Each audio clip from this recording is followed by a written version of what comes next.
It's very, very nice to meet you. Congrats on the film. I don't know whether you know this or not, but the Alliance of Women Film Journalists, of which I am president, and I am the editor-in-chief of our online website, our online magazine, we have selected your film as our movie of the week this week. Oh, that's So, so yeah, so nice. Thank you. you're very welcome. And we have a stamp that gets sent to you and all of that good stuff. So I hope that your publicist is sharing that with you. About the film, it's your first feature, is that right? Yeah, it is. I made a documentary before a feature length, but it's a first fiction feature. Yeah. So your background as a documentary filmmaker, was it focused primarily on different characters, on political issues, on global warming, on what do you think was your major thrust there? Um, I think I'm educated in making feature films. So from the beginning, where I came into the whole thing through the theater, and then I educated in feature. Sorry, I have a little baby. You know, you can hear the sound sometimes. um, and then I just ran over this character, and I made this documentary. So that was more, you know, one coincidence that I made a documentary. But um, I think I always been, you know, prioritizing casting and like the authenticity in the acting and so on. So of course, you can see that maybe a little bit in my works. Um, but it's not what that I'm coming from documentary. It's more maybe I get more. You can say that I get a little bit inspired of real life when I write, or yeah. So, I mean, what basically I hear you saying is that you are at heart a storyteller, and that your stories are, whether they're being told in documentary or in narrative feature, that your stories are wrapped around specific characters. Is that correct? Does that make sense? Um, I think I'm like when we made Paradise is Burning, I I think it came from the case that I was missing, how female characters were portrayed in film, and how I wanted them to be more complex and more multiply, you know, have like different sides and be both like vulnerable and tough at the same time. And I have this story of these siblings, and then yeah, I think the I don't think it's so sorry, wait a minute. Yeah. Yeah, I think so. Yeah. Can I come down later? Yeah. Sorry.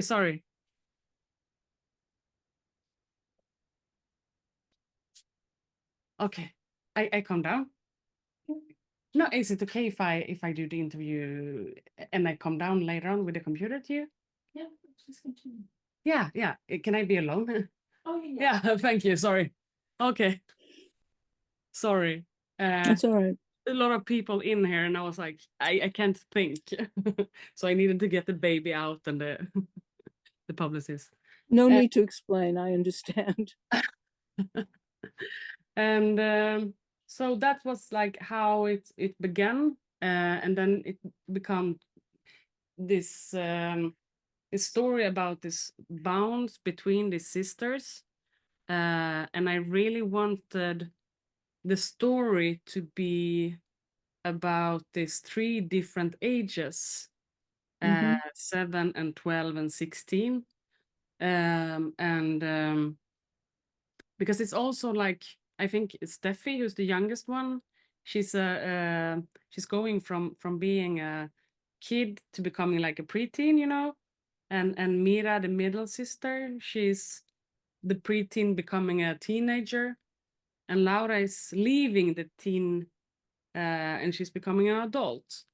And it was something about these breaks, you know, that I was thinking about, that I seen a lot of films and a lot of movies about boys, like Mhm.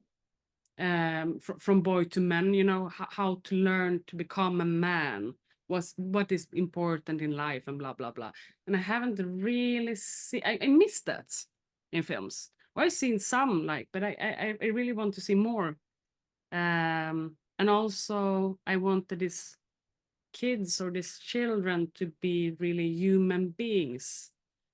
And when we were writing the script, me and Alexander, we talked about the characters, like if they would have been boys, Mhm. if they would have been three brothers, would we let them go the same? You know, do they have the same um, move? What do you say in English? Freedom. Developments. Yeah, yeah, and everything, and I think that was interesting to look at while writing. Could this be like gender neutral? And it was actually the same with Hannah, the woman that Laura Mhm. meets, this neighbor. I was thinking like, do the audience understand why she follows this young girl? You know, break into this villa, smoking weed, you know. And I was like, if it would have been a man who just had a child and he was like, I need a break, um, I would accept that in another kind of way. And then it felt important to don't give Hannah a more of a backstory than it was. And I think that was like, it was interesting while writing and while making the film, and it was really a goal. How can I create this character both like vulnerable in the situation they are in, but also strong, you know. I don't want to look down on the character or feel sorry for them or pity them. So the balance was really important while writing the script. So coming back to your question, I think I had a lot of things that I, you know, goals on, this is how I want to port this. This is why I make films. I want to make complex characters, Mhm. and then it could be other things while making the films, like um that could be like interesting, like the symbolic things or details or So to begin with your process, you were working with Alexander yeah, as a writing partner. yeah. He brings a male perspective to the process, and you a female perspective. How did you communicate your goals for the film with each other, and how did you divide out the responsibilities of writing, working together? We have both quite, you know, like, we're not mixing, we're not two directors.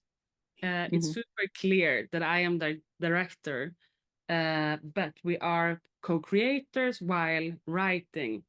So I think our process work. Alexander is an actor from the beginning, actually, and we met when I was in film school. This is 11 years ago. He was in theater school, and I was in film school. And I think we work a little bit like that while writing also. Like, I have a vision or a tone or something that I'm looking for, or a theme, as you said, like, this is something I want to discuss. And I think it's really interesting to talk and discuss and try your thoughts to someone. So it's a lot of Mhm. talking, and then we write. But it's a lot of talking and discuss a lot of discussions, and it could really be like also we can have totally different views or and but then you have to be, you know, you need to know what you're talking about, and it could also be nice to have a little like, what do you mean, what do you mean, how do you mean, and is it as interesting it could be, and you know, someone. Did you when you were working together, did you role play the characters at all, and improvise? Or I was it you were away and you wrote and then you came together and you discussed? I think because I'm a director really interested in directing actors, and he's an actor, of course, interested in making things as authentic or interesting as coming as close as you can as a character. We are both interested in how do you write a dialogue, for example, that you can't hear, that is written. So when people are like, "Oh, is it improvised?" It's you know, that is like, okay, that is the best. Is the best that someone can say. That it looks improvised, but it's still written. So of course we are interested in that, both of us. But I think Alex is quite, you know, he can be as an actor can be, you know, coming up with an idea, and I'm like, no, it's not close. Like coming up with another idea, and you know, and it gets a lot of ideas and a lot of like energy into it. And I'm more like, we are going this way, and you know, so I think we quite different to each other. But of course, it's also very fun to write together. Otherwise it wouldn't work, I think. So you chose to work with non-actors in your cast. Why did you choose that? Both Ida Engvall. Yeah, I know she's a professional, Yeah, absolutely. she's Yeah. and also Mika Siren, who plays Sasha.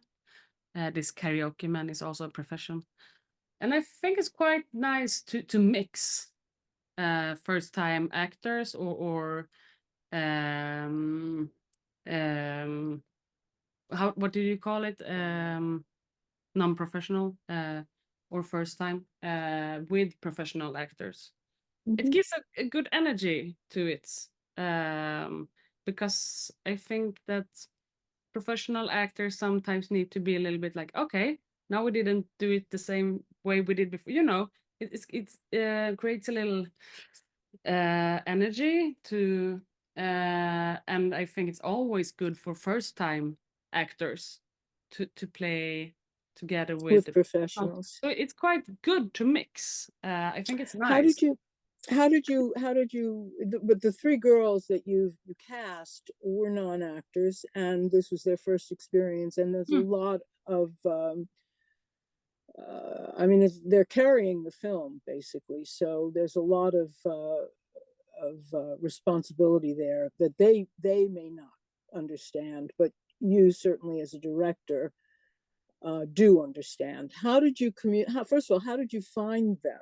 Because they're wonderful in their roles. They're just absolutely perfect in their mm, roles. How mm. did you find them?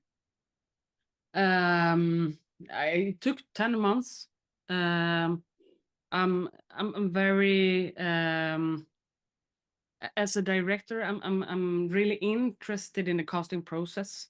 So I've been working also with casting before, so I have a lot of experience of how to look and what to look after, and how to create safe rooms under the casting process, so you don't lose something that could be like, you know, the golden. Um I think it's important, if you're too hard in a casting process, you will lose a lot of talents. So you need to know how to work with them the first time, and how to create also confidence, Mm-hmm. um, and also, and then when they get the roles, the three sisters. I think I worked with them for 3 or 4 months with workshops, like how to how do you act, how do you follow a text, or how do you work with a text, or how do you improvise, and how do you everything, like, but mostly I think it's, and when you work with kids especially, it's so important to get them, like, safe and comfortable, and also growing, feeling that I get to know something. And that was also under the shooting process. I wanted Laura, who's the oldest sister. She started to make her scenes together with Ida Engvall, Mhm. because then she came to set, Mm. everything is new. A film set can be quite, it's stressful, and it costs a lot of money, and so it was a lot about how to create a good, safe room for these girls, and so she could really lean on to the Ida, and learn a lot of, like, skills or tricks. And then it was Laura's scenes with Mira, and then the three sisters in the end. So when Steffi came to set, the youngest sister, Mhm. then the other girls were like, "Hi, oh, this is the one who has the catering, and this is hair and makeup. We know them; they are really nice." And then they could be like sisters and Mhm. take care of her.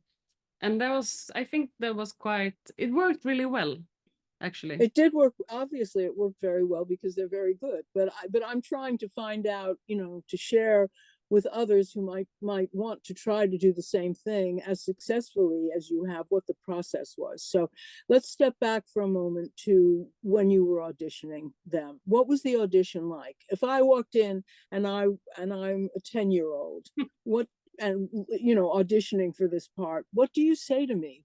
How do you find out who I am and what my capabilities are and whether I'm responsive, whether I can take direction? How do you do that as a director casting person? Ah, good question. I have to think. Now, it was some time ago. First of all, I don't stress. I try to take it easy. And I also sometimes the casting in the beginning of the process, the casting director takes in a lot, but of course I talk with her also how I want her to work before I come in. But yeah, I think. Hmm, First of all, I don't give first time actors a text to work with. I think that it's too complicated. It can come the second time you come in. So the first time I just try to make you comfortable in the room, and I try to explain what an improvisation is. So how do what is acting actually? And And what do you say? Again, pretend I'm it's that almost like 10-year-old. boxing, I think, it's like boxing. It's like, it's a ring, and when we come into the ring, it's a fight, and you don't tickle each other or laugh or fool around. It's like, but it has rules. You don't kick someone in the face, or you don't do this, blah blah blah. And then when the clock rings, you start, and then you're in the zone. But it's rules. You cannot, like, kick someone under the belt or in the face. It's like, and then when the clock's ringing again, we go out of the ring, and then we're not in characters. We're not in characters. I'm not working with that kind of directions, like on the sides or something. So I'm quite try to be quite clear about, like, when we're in characters and when we're not. So and not play character, actually. I don't talk about character so much. I talk about situations, Mhm. because I think, I mean, I believe that people can be in, I don't know, like, if someone close to me dies, I don't know how will I react. I think that will, like, it's more about the situation than who I am as a character, or life will form you, and I'm more interested in that. So I talk more about the situation, and I never use the script either. I talk about like Alex were writing more like situation wise, and we try to work around them. But I always start with just easy and fun games. Do you use, for example, you could say to someone, in this kind of improvisation, first audition, um, as ifs, like what would you do if, or how would you feel if your mother just died, or how would you feel if you found $1 million in a bag on the street, as if. Is that something that works for you, or is it completely not? Yeah, maybe you can talk about the scene that way, but I think I work more with wills and what do you want to change with the other person or with the other character. Ah. So if it is a scene where where I, for example, when I if I'm angry at you, I don't play angry because that's very hard to play angry. It's more like, what do I want to change with you? I want you to feel sorry for me, or I want you to feel ashamed. That's a quite good one because then I'm on you. Like, I want you to feel something. I want you to feel like, and then it's easier, and then you can play like against each other. It's almost like tennis or something, you know. If you have different wills, and it's more, then you don't. If you play like sad or angry, then you look at yourself. How do I play now? So always concentrate on the other person. Never, It's a, yeah. So in actors' terms, it would be, what's your motivation, or what is your, yeah. And yeah, yeah, you're just, without nailing that as a quote unquote technique, you're asking, or you're giving that as a suggested entree into what's the situation is. Yeah. yeah. I Okay. think it's more about wills, and it's more about Mm-hmm. letting be in the situation. And as I said, I think sport reference are quite good while talking with kids about acting or first time directors or first time actors. So and often I also play together, so I do play. Do you say play against? I don't know if that's the correct.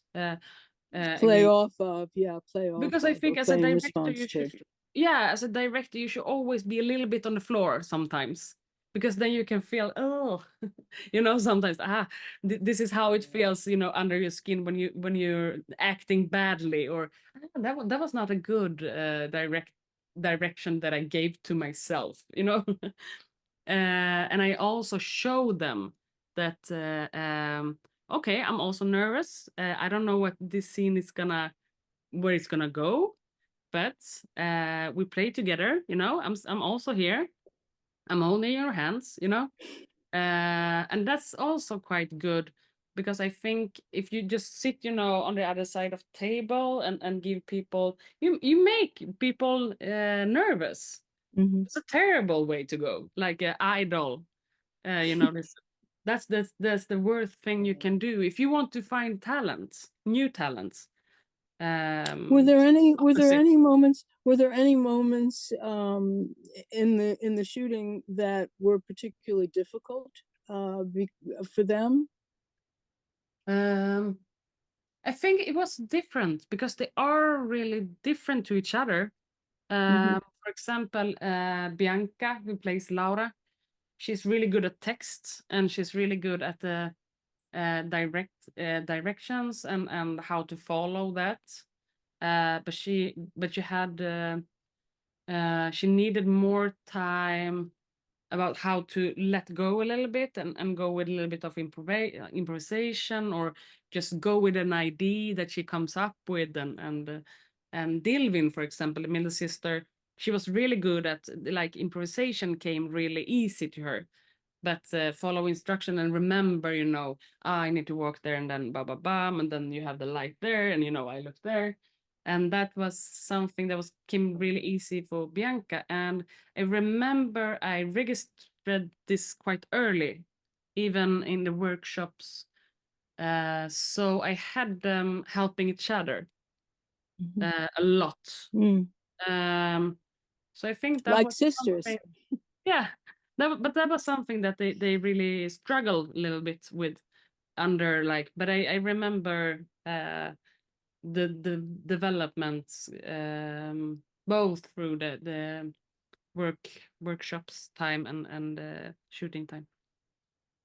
How many takes did you have to do on most of the scenes? I didn't have too many actually, because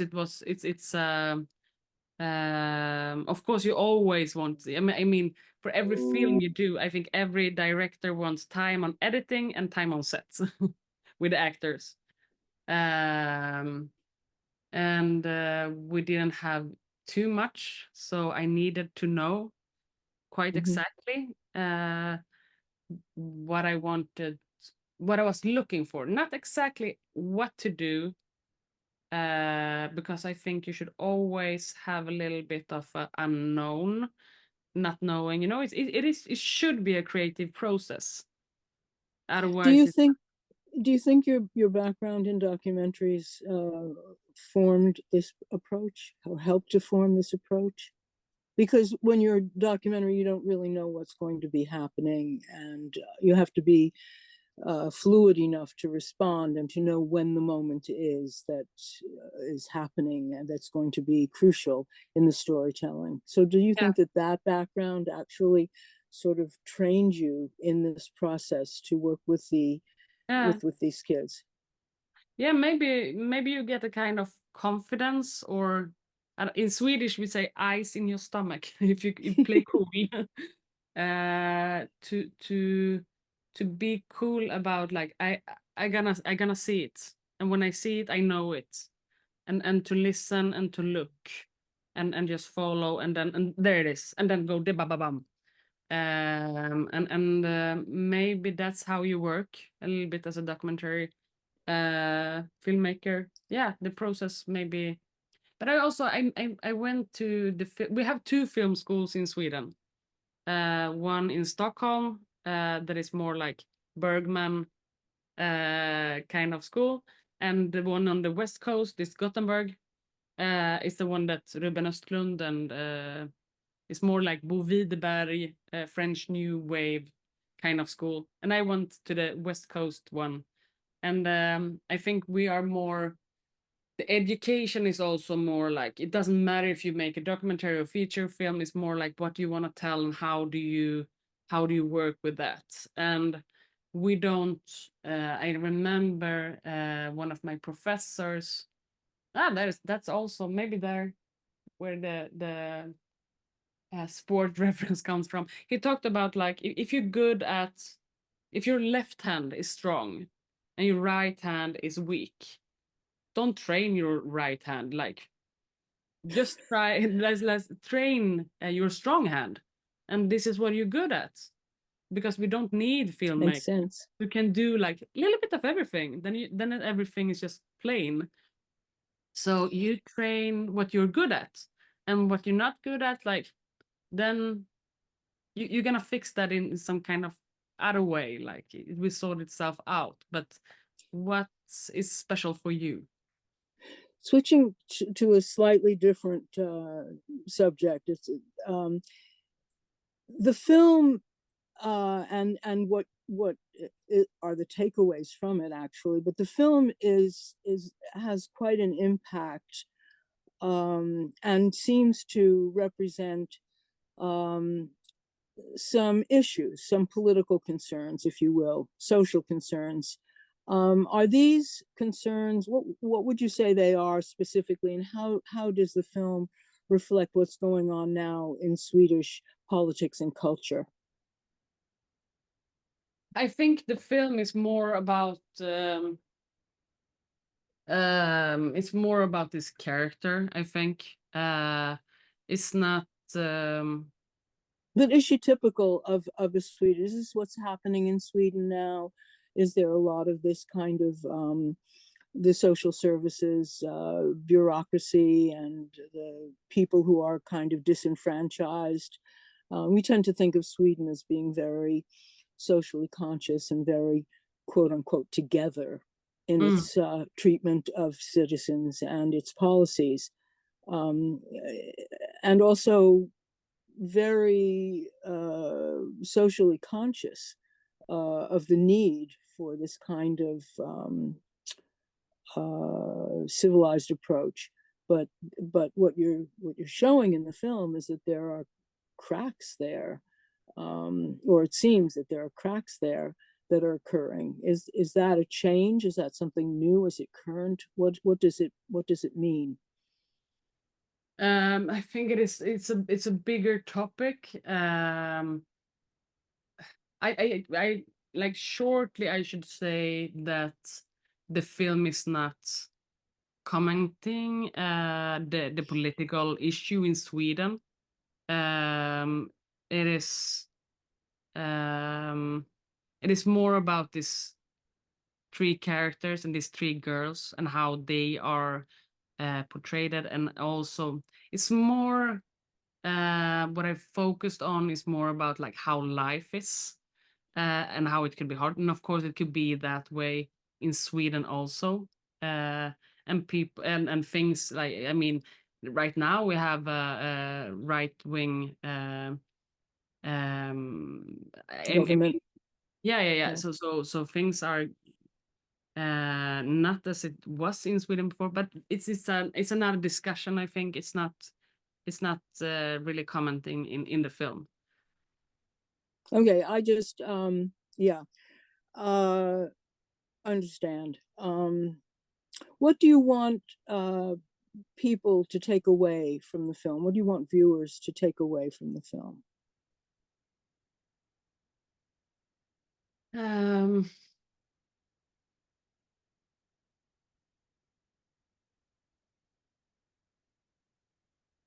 And while you're thinking, I just want to fill you in a little bit yeah, about something. I actually worked with a theater in Sweden, set yeah, many, many, many years ago. Yeah, Theater 9. It was in St. Eriksplan, and yeah. it was a an independent theater, and I worked with them quite closely. And in the process, I mean, it was in the day when there was the referendum regarding nuclear power, and we did street demonstrations and all kinds of things. I think I'm I am maybe stuck in an era where there was a tremendous amount of political consideration in all the arts in Sweden, and there was a tremendous sense of social democracy. And at a certain point, I actually wrote an article about the use of leisure time in Sweden, quoting a very famous quote about leisure time that and it was for the Christian Science Monitor, and there was a class of students in high school in Sodermalm high School um, that used that article as a point of debate. And Mm, the students got back to me saying that basically I didn't understand Sweden at all because they were very concerned about this, that, and the other thing, and the use of leisure time and blah, blah, blah. I mean, it was on and on. There were like a stack of very serious critiques from students. And they actually invited me to go back to Sweden to take a tour to see what it was that they were concerned about. I mm, mean, it's that kind of attention to where our society is going that I still associate with Swedish mindset, if you will, and have always been very attracted to, and I see it in this film as well. So that's a little bit why I'm asking you these quote unquote political questions, because I'm wondering whether things have changed that dramatically since I was there in 1970, whatever it was, mm, probably before you were born. mm. Um, yeah, I think like I don't know. I mean, like, of course, um,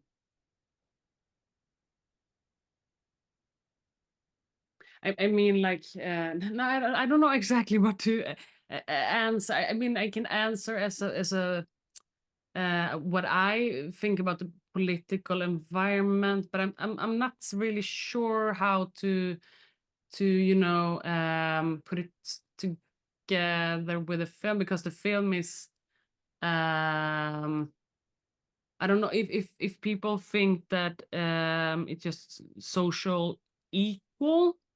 That is not the case in Sweden, and of course I wish it was, but that is not. Mm. So I think the picture. Um,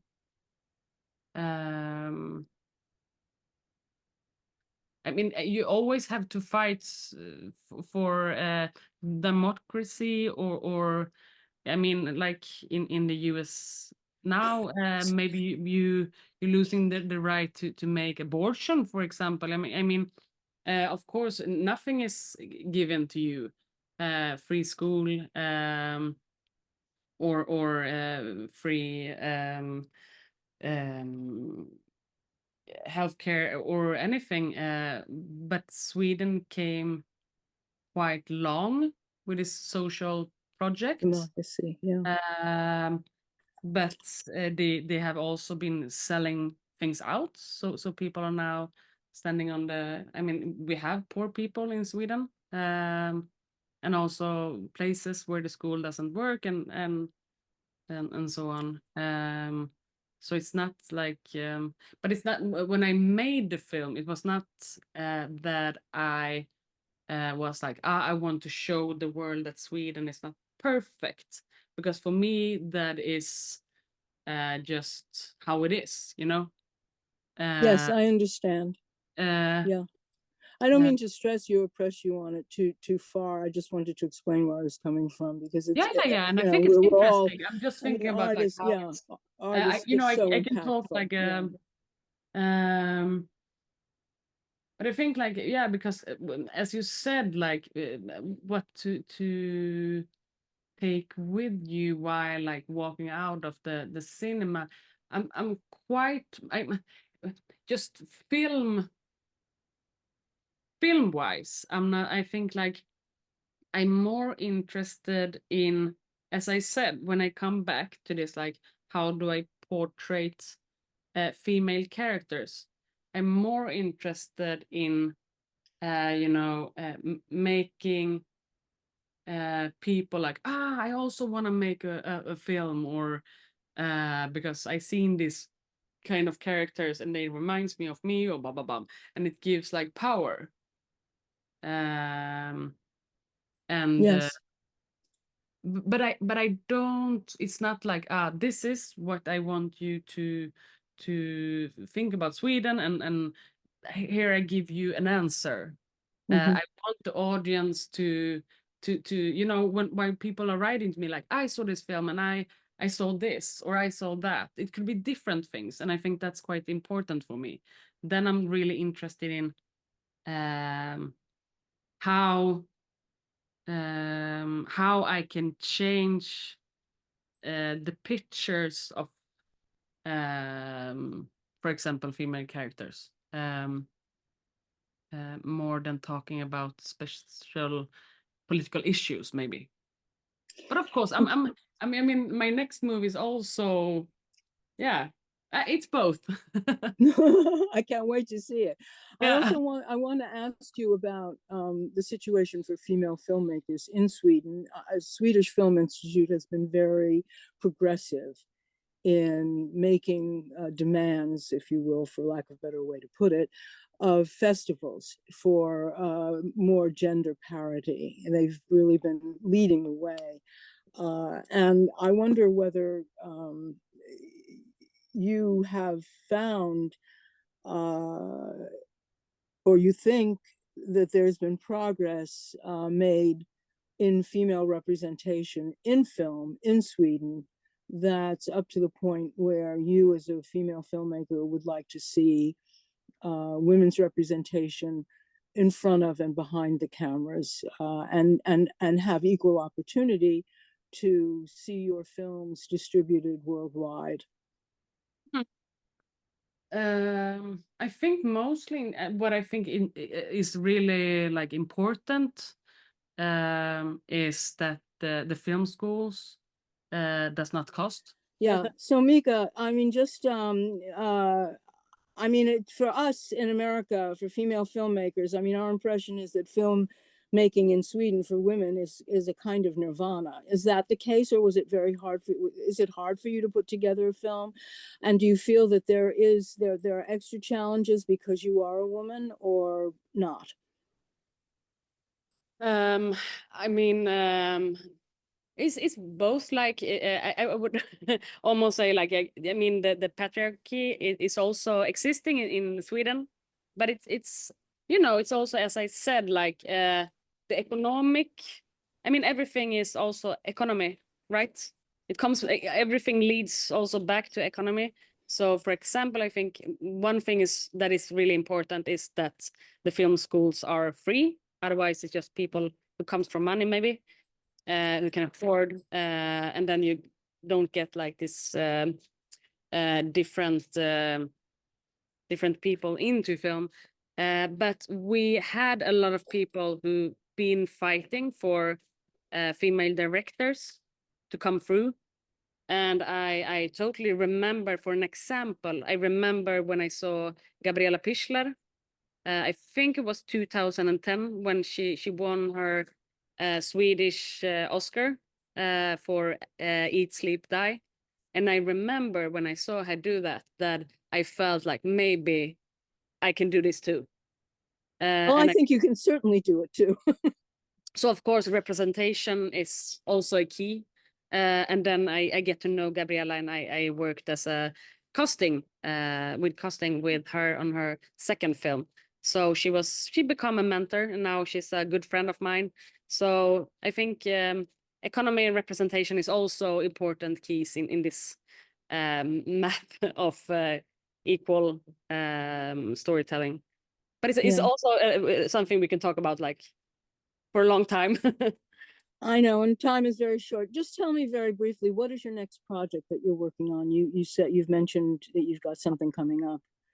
Oh, I can't tell, but I'm writing together with Alexander again as a duo.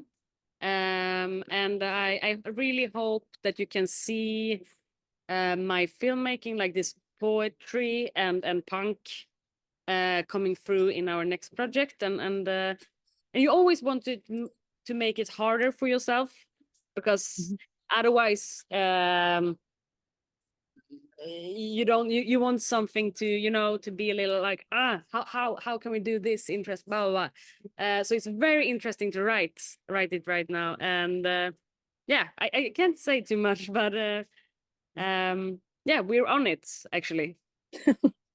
Well, I'm looking forward to when you can say something about it. I hope to have a chance to chat with you again. And in the meantime, very, very, very good luck with Paradise is Burning. I think it's a wonderful film. And as I say, we've made it our movie of the week, which is, from coming from an organization of 90 women film critics who also are underrepresented. I'm I think super it's glad. an honor. Yeah, yeah. Thank you very much. Thanks so much. Thank you. It's great to Super meet nice you to this talk way. to you also Thank you. and hear your thoughts and everything. Thank you.